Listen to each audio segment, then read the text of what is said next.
Betul, pajak itu untuk pembangunan. Tapi kan masih banyak sumber lain daripada pajak itu. Sehingga dalam hal ini di Kota Malang, kalau tadi teman saya dari ketua fraksi yang perda yang dulu aja belum maksimal untuk mencukupi atau membayar PBB, apalagi dengan kenaikan yang baru. Nah, ini mudah-mudahan Pak Wali menyadari sehingga perda ditunda. Itu Mas. Apa bisa itu, Abah, berkenaan dengan manakala perda sudah didok begitu, kemudian? Saya kan di DPR kan lama. Ya, bagaimana itu Abah? Bisa dijelaskan pada kami begitu? Saya mudah-mudahan ya ini tidak salah ya, soalnya sudah 15 tahun yang lalu. Ada perda regrouping, SD nggak laku. Atau muridnya merosot. Nah, itu mau di-regrouping. Nyatanya tidak semua di-regrouping. Ini kan tergantung kebijakan wali kota lagi kan ya. Iya. Toh DPR kalau setuju tidak ada masalah kan. Selama ini kan kadang-kadang DPR ngawasi ketika pemerintah kota tidak mampu menjalankan perda. Itu menjadi kewenangan DPR untuk memberikan pengawasan. Tapi kalau perda ini dijalankan terus kok ada masalah, saya yakin DPR tidak akan memasalahkan sikap wali kota jika perda ini tidak dijalankan. Ingat saya termasuk dulu itu kecamatan itu mau dipecah. Ingat saya ya. Zaman ini Kota Malang ya? Iya. Mana potensi yang dipecah? Daerah Kedungandang. Karena pemekaran Kedungandang itu sudah sangat luas kan. Iya. Dulu tidak ada perumahan di daerah Arjowidangun. Tidak ada perumahan di Mburing, tidak ada Citra Land, Citra Garden. Terus ketambahan lagi 180 hektar perumahan di Seperumnas. Jadi Kedungandang itu tambahnya sangat signifikan. Itu sempat, saya lupa lah ya, perda itu mecah kecamatan. Jadi secara teknis aturan begitu itu bisa dilakukan ya Pak? Bisa tidak dilakukan. Maksud saya manakala sudah didok, ini kan pikiran masyarakat awam. Bagi kami yang di luar parlemen begitu, teman-teman yang tidak berkonsentrasi di sana menganggap bahwa manakala sudah ada aturan itu waktu ditegakkan begitu. Manakala tidak atau bahkan direvisi, apakah itu bisa dan memungkinkan begitu? Itu tadi faktanya di situ. Bisa ya? Bisa, faktanya kalau memang itu tidak ada masalah di belakang hari, misalnya ya pemekaran kecamatan ya, ternyata dengan pemekaran kecamatan harus merubah semua identitas orang kan waktu itu. Saya ingat kok ketika itu saya jadi DPR ya 15 tahun yang lalu ya, nyatanya tidak ada realisasi. Bahkan kalau tidak salah rencana kantor kecamatan itu di Cemoro Kandang. Itu ingat saya. Tapi mudah-mudahan salah pengingatan saya. Tapi artinya beginilah. Ada peraturan yang harus dilaksanakan. Tapi kalau itu betul-betul maslahah untuk masyarakat. Yang perlu kita pahami. Perda itu munculnya dari dua sisi. Betul. Ada sisi dari legislatif. Ada dari eksekutif. Berarti itu pikiran legislatif. Dan kalau bicara pikiran legislatif, saya husnudon karena legislatif itu sering ketemu dengan masyarakat, maka dia akan membawa pikiran masyarakat melalui DPR. Kalau yang usulan dari eksekutif, saya belum tahu persis bagaimana ada kok usulan eksekutif prosesnya. Secara teori memang ada usulan bangkai atau kajian akademisi atau dia melakukan survei sendiri. Nah itu eksekutif punya dasar untuk mengusulkan. Nah pertanyaannya sekarang, antara usulan legislatif DPRD ya, bukan legislatif itu maaf saya luruskan hanya untuk pusat. Oh iya. Istilah legislatif itu legislator itu pusat, daerah itu sudah bukan legislator lagi. Nah ini yang juga baru kami ketahui. Ingat saya di Undang-Undang 23 nomor 2014 tahun 2014 itu legislator itu hanya ada di pusat. Kalau daerah namanya ya Dewan Perwakilan Daerah. Makanya dulu ada Balekda, sekarang diganti Bapemperda. Itu karena istilah saja, tapi istilah kan tidak masalah. Nah, karena DPRD daerah itu tidak bisa membuat undang-undang, bisanya hanya membuat perda. Itu istilahnya itu. Tapi istilah itu tidak terlalu penting. Ya, saya akan ke Ketua Komisi C. Ya, ini yang sangat penting. Tadi diskusinya membahas berkenaan dengan pajak, kemudian penyalurannya tentu kaitannya dengan pembangunan kota begitu. Apa yang kaitannya dengan misalkan pajaknya atau PAD-nya rendah, pembangunannya terganggu atau seperti apa sebetulnya, Mas Anas? Jadi memang bicara PAD ataupun APBD kita harus melihat postur anggaran secara utuh. Di Kota Malang memang kita belum memiliki kemandirian fiskal, kemandirian APBD belum ada. Artinya pendapatan masih jauh lebih kecil, PAD jauh lebih kecil daripada kebutuhan postur APBD secara keseluruhan. Sehingga kita masih sangat mengandalkan yang namanya dana transfer. Dana transfer pusat ke daerah. Ya, jadi APBD itu kalau di persentase yang PAD murni itu kita hanya sekitar 45%, yang 50% itu kita dapat dari transfer, dari given dari pemerintah pusat, mulai dari DAK, DAU, option pajak-pajak option yang lainnya, termasuk kendaraan bermotor dan lain sebagainya. Artinya ketika PAD kita memang belum punya kemandirian, kita masih sangat bergantung kepada transfer. Nah, dana transfer ini kan given sifatnya, tidak menentu, sehingga turunannya adalah nanti di penganggaran kan gitu. Jadi ketika kita membutuhkan anggaran besar untuk mulai infrastruktur macam-macam itu ya masih sangat bergantung kepada itu, sehingga belum bisa ada percepatan yang signifikan. Makanya tadi disampaikan soal pajak tadi. Nah, ini pajak ini kan kalau bicara PAD, BPJT makanan dan minuman itu salah satu ranking tertinggi di pendapatan kita setelah BPATB. Jadi BPATB, terus kemudian ada pajak BPJT makanan minuman, baru kemudian BBB. Itu 3 ranking terbesar pendapatan kita dari PAD. Itu pendapatan asli ya? Iya, pendapatan asli. Nah, itu pajak penting yang kemudian disikapi oleh fraksi PKB, oleh PKB secara partai, sehingga kita tidak menyetujui adanya kenaikan itu, karena itu memang salah satu yang memang sangat berkaitan dengan masyarakat. Nah, turunannya adalah tadi itu ketika kan kita ini memiliki banyak mandatori sebenarnya secara penganggaran. Ada mandatori pendidikan 20%, ada mandatori infrastruktur itu bahkan 40%, ada mandatori kesehatan 20%.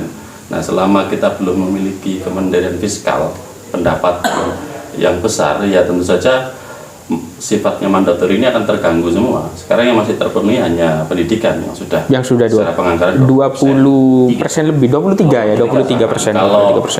Kalau infrastruktur jauh lagi tuh, kita masih hanya di sekitar 15%, masih jauh dari 40% itu.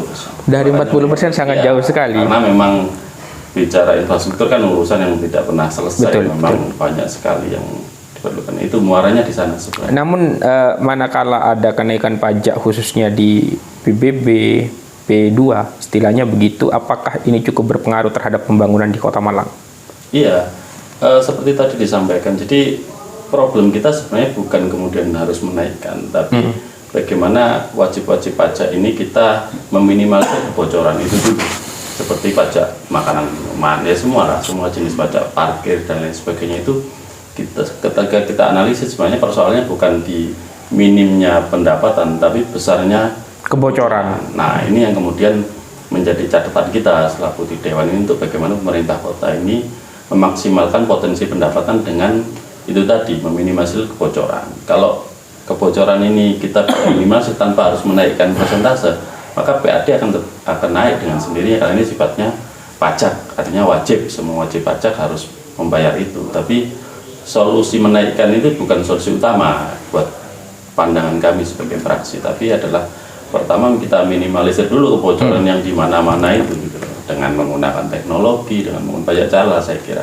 Nah, ketika kebocoran ini bisa kita milih, otomatis kurva kenaikan PAD akan meningkat. Saya akan menanyakan satu hal yang cukup penting. Nah, beberapa bulan ini, kenapa di setiap daerah itu kerap kali membincangkan tentang pajak inilah, pajak itulah. Sebetulnya apakah ini merupakan bagian dari pemerintahan yang baru, ataukah ini merupakan siklus yang berulang begitu? Bagaimana tanggapan Abah, Ketua DPC? Saya melihat viralnya problem-problem pajak Iya. yang sampai hari ini masih viral ya. Itu pertama ya adanya sosial media.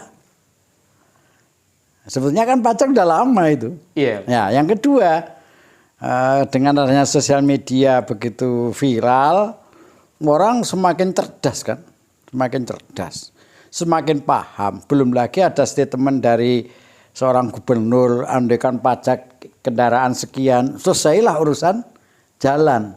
Nah itu kan orang tambah cerdas dengan statementnya seorang pejabat. Dia pernah jadi kepala daerah, bupati atau wali kota itu? Bupati. Jadi DPR pernah, sekarang jadi gubernur. Nah, itu memberikan pencerahan yang positif kepada masyarakat sehingga ini tidak bisa dibendung.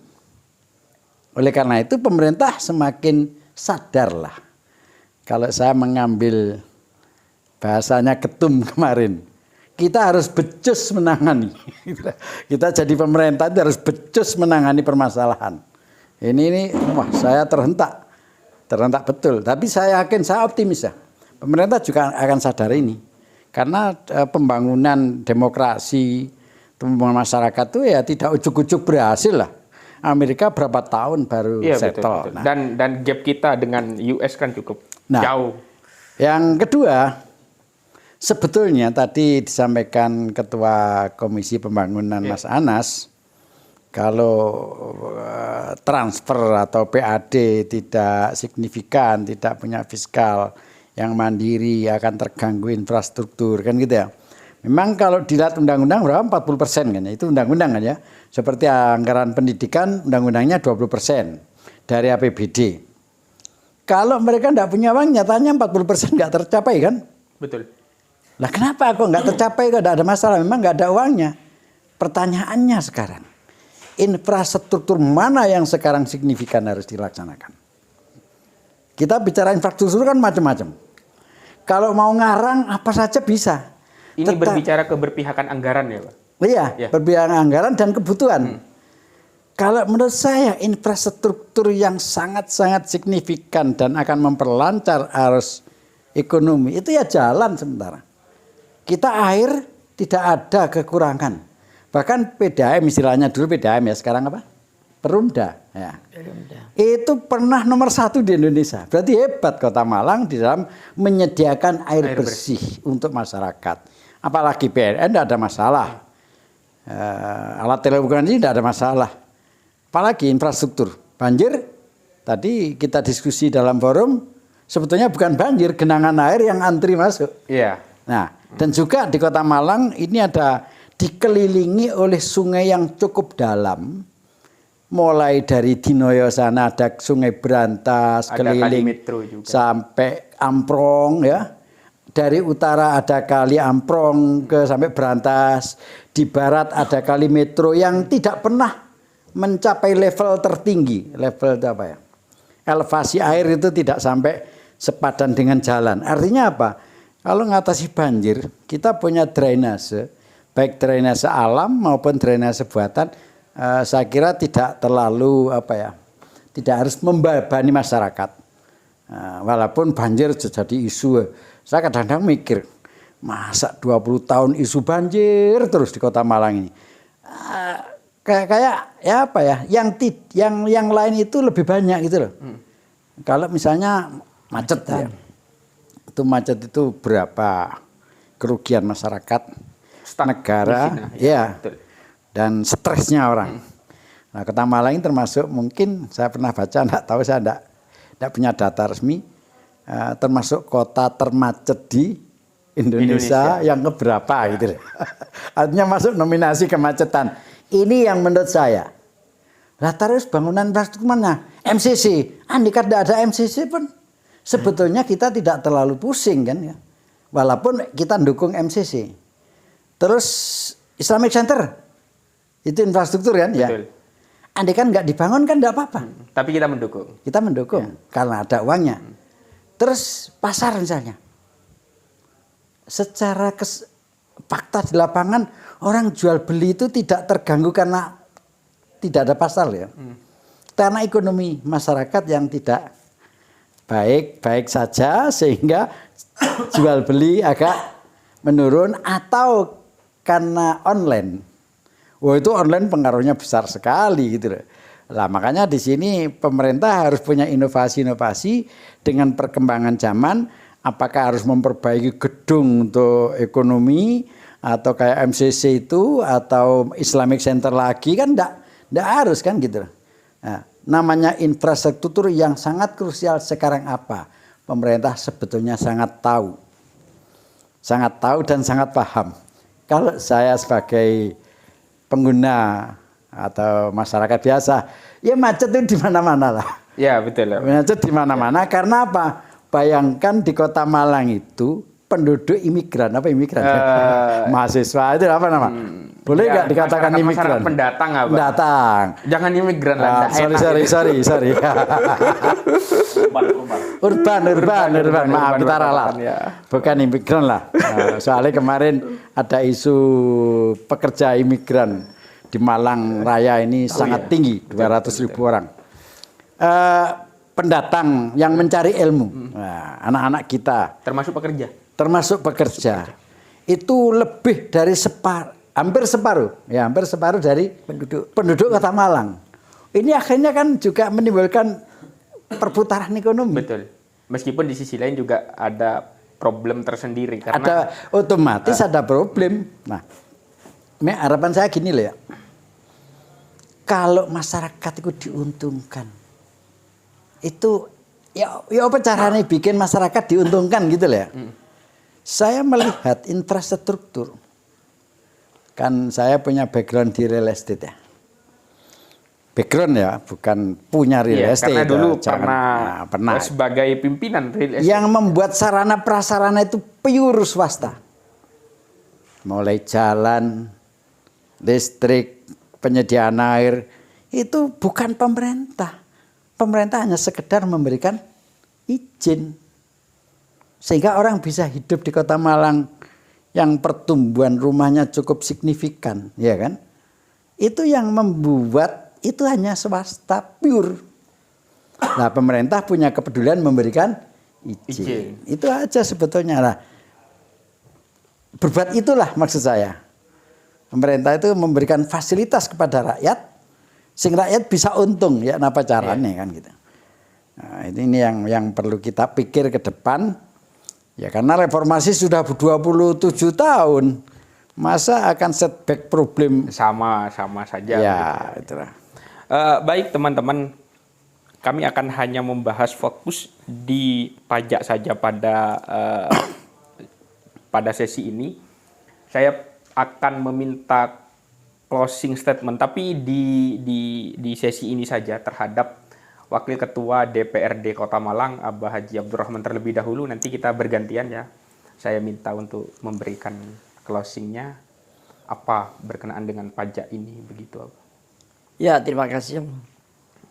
Karena sebagai Wakil DPRD Kota Malang, Wakil Ketua DPRD Kota Malang, tentunya berharap Pak Wali itu mendahulukan kesejahteraan itu jangan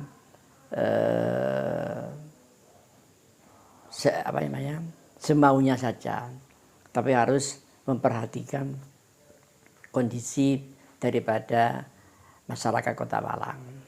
Dalam hal ini di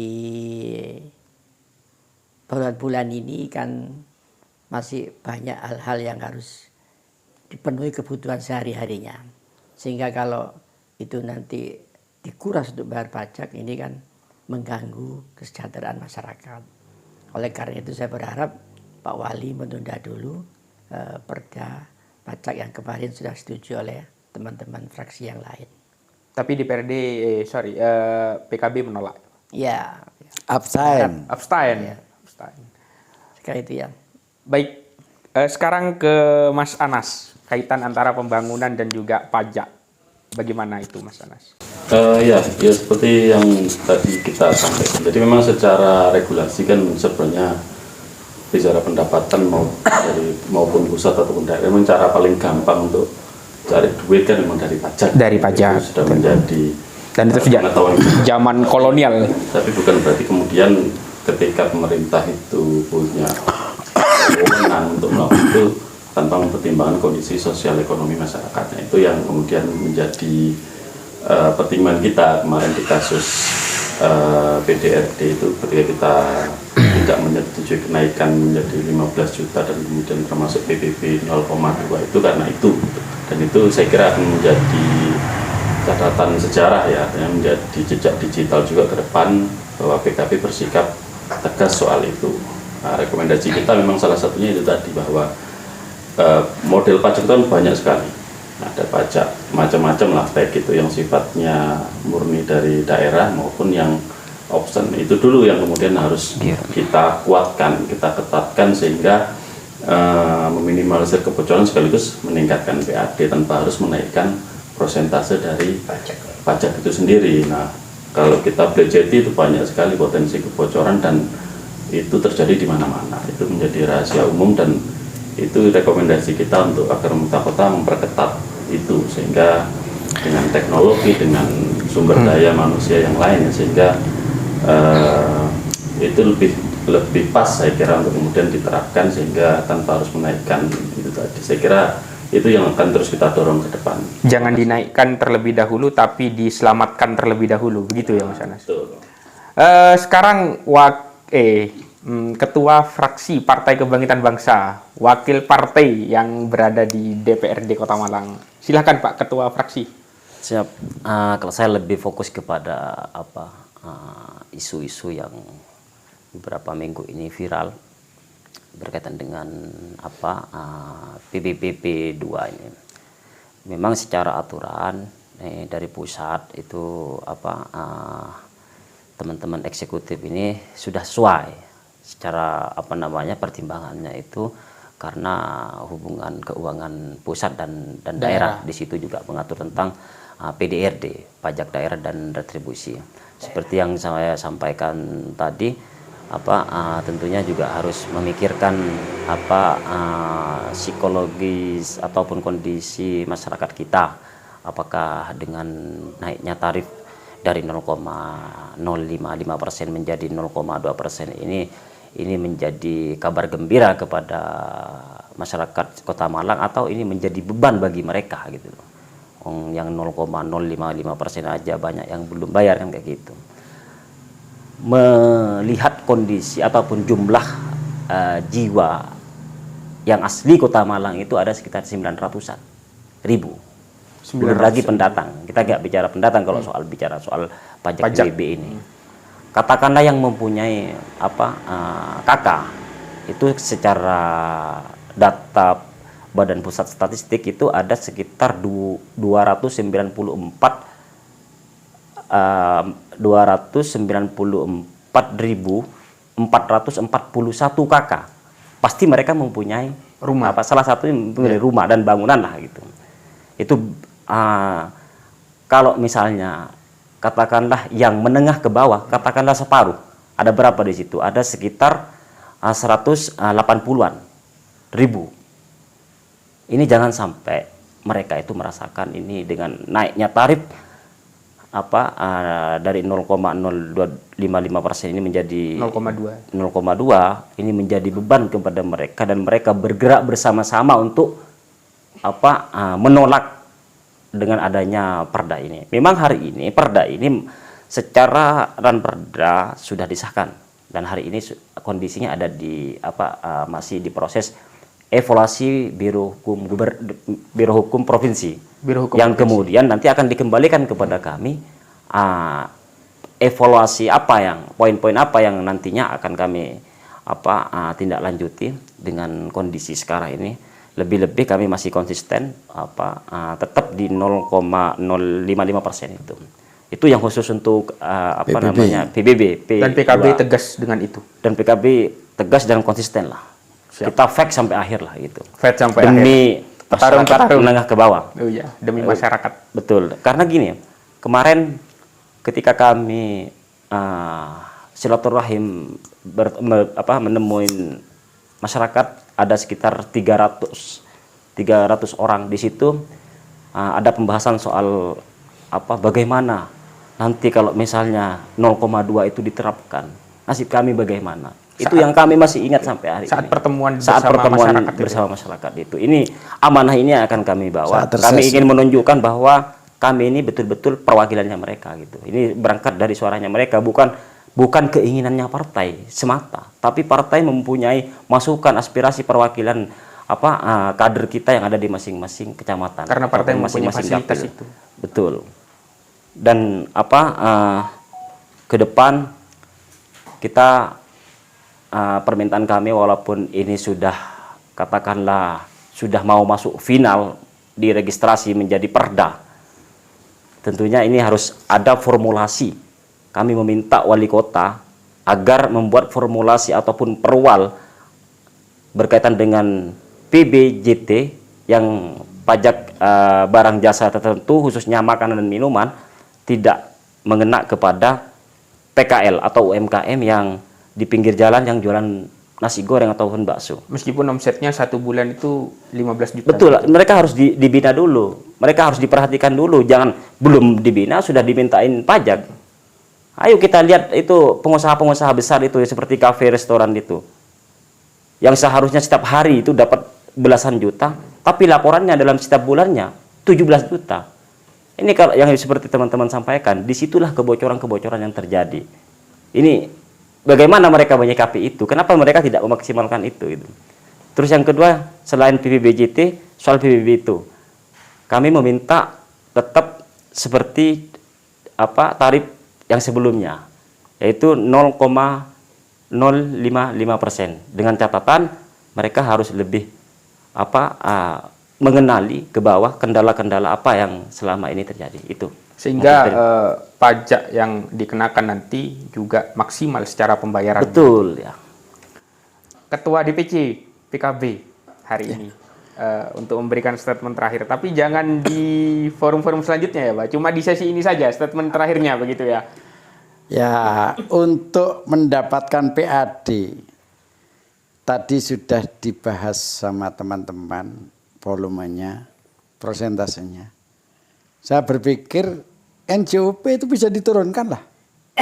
Karena banyak orang NJOP yang kena punya tanah kena NJOP itu kalau dijual nggak laku seharga NJOP.